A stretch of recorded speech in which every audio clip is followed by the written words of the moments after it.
महामारी के दौरान भारत सहित तमाम देशों के लोगों को सुरक्षा कवच देने वाली कोविड वैक्सीन इस वक्त सवालों के घेरों में है।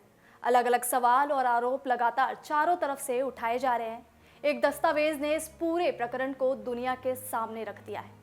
दरअसल कोविड वैक्सीन की वजह से साइड इफेक्ट होने के तमाम दावों के बीच टीका बनाने वाली कंपनी एस्ट्राजेनेका ने बड़ा खुलासा किया है और इसी खुलासे के बाद ये पूरा बवाल शुरू हुआ।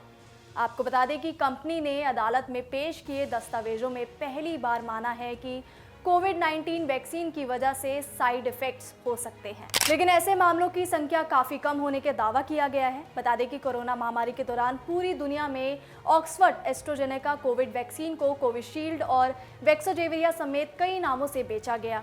फिलहाल इस वैक्सीन की वजह से होने वाली मौतों समेत कई गंभीर बीमारियों को लेकर एस्ट्राजेनेका पर केस दर्ज किया गया था। कंपनी पर आरोप है कि उसने ऑक्सफोर्ड यूनिवर्सिटी की मदद से जो वैक्सीन तैयार की है उसके कई साइड इफेक्ट्स सामने आए हैं। एस्ट्राजेनेका को ब्रिटेन में इस दावे को लेकर कई मुकदमों का सामना करना पड़ रहा है।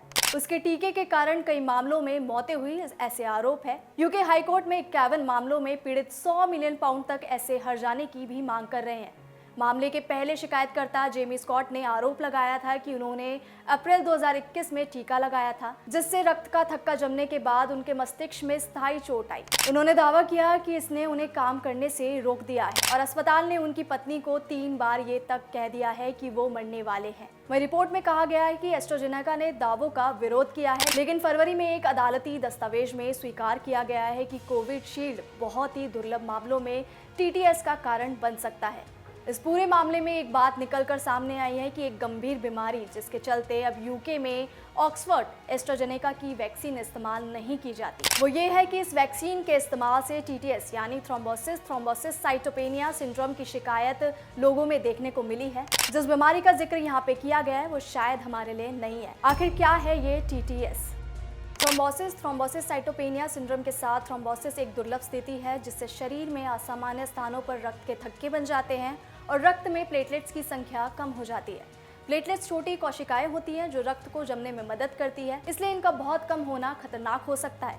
इसके साथ ही सिर दर्द, धुंधला दिखना, सांस लेने में परेशानी, सीने में दर्द, हार्ट अटैक के लक्षण दिखाई देते हैं। ये स्थिति उन लोगों में ज्यादा दिखाई देती है जिन्हें वैक्सोजेविरिया, कोविशील्ड और Johnson and Johnson covid vaccine जैसे एंडोवायरल वेक्टर कोविड-19 टीके मिले थे। टीटीएस इसलिए होता है क्योंकि शरीर की प्रतिरक्षा प्रणाली एंटीबॉडी बनाकर टीके के प्रति प्रतिक्रिया देती है, जो रक्त के थक्के जमने में शामिल प्रोटीन पर हमला करती है। इस पर एक्सपर्ट्स की क्या राय है, ये भी जान लेते हैं। टीटीएस के बारे में आजकल काफ़ी चर्चा हो रही है। टीटीएस यानी थ्रोम्बोसाइटोपेनिया विद थ्रोम्बोसिस, इसका अमूमन असर देखा जा रहा है विद पेशेंट्स जिनको कोविड हुआ था या जिन्होंने वैक्सीन्स लगाई थी, स्पेशली कोविशील्ड वैक्सीन के साथ आज के बारे में इसकी ज़्यादा बात हो रही है। और इसमें क्या होता है कि प्लेटलेट्स कम होती हैं और उस वजह से ज़्यादा थ्रोम्बोटिक एपिसोड्स होते हैं, जिससे सीवीए या हार्ट अटैक इन सब की ज़्यादा आशंका रहती है।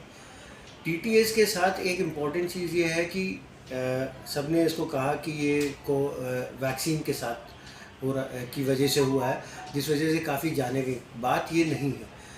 जो भी कोई वैक्सीन होती है वो वैसी ही बीमारी प्रोड्यूस करती है जैसी कि ओरिजिनल बीमारी होती है, उसी का एक माइल्डर फॉर्म करके वो इम्यूनिटी क्रिएट करती है। इस वैक्सीन ने भी यही किया, क्योंकि नियरली हर व्यक्ति को कोविड हुआ था और ये बीमारी जो है सभी को हुई थी। और हम लोगों ने इस वक्त देखा था कि एक higher incidence of heart attacks हुए थे, हायर इंसिडेंस ऑफ स्ट्रोक्स हुए थे। One of the common causes was this something similar to TTS, तो ये इसका असर हुआ था। सिमिलरली जो वैक्सीन्स हुई उसका भी थोड़ा बहुत कुछ मरीजों में हुआ। ये नहीं पता लग पा रहा है कि ये वैक्सीन की वजह से हुआ या वैक्सीन के बावजूद हुआ।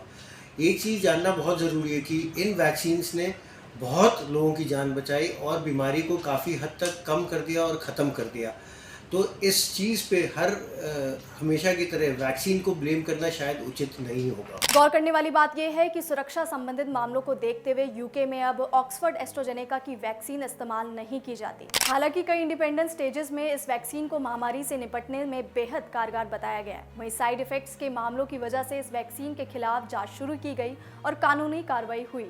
हालांकि इस पूरे विवाद के बीच कंपनी ने यह भी दावा किया है कि उन्होंने अप्रैल 2021 में ही प्रोडक्ट इन्फॉर्मेशन में कुछ मामलों में टीटीएस के खतरे की बात भी शामिल की थी। कई स्टडीज में यह भी साबित हुआ है कि कोरोना महामारी के दौरान एस्ट्राजेनेका की वैक्सीन आने के बाद पहले साल में ही इससे करीब 60 लाख लोगों की जान बचाई है। WHO ने यह भी कहा था कि 18 साल या उससे ज्यादा की उम्र वाले लोगों के लिए ये वैक्सीन सुरक्षित और असरदार है।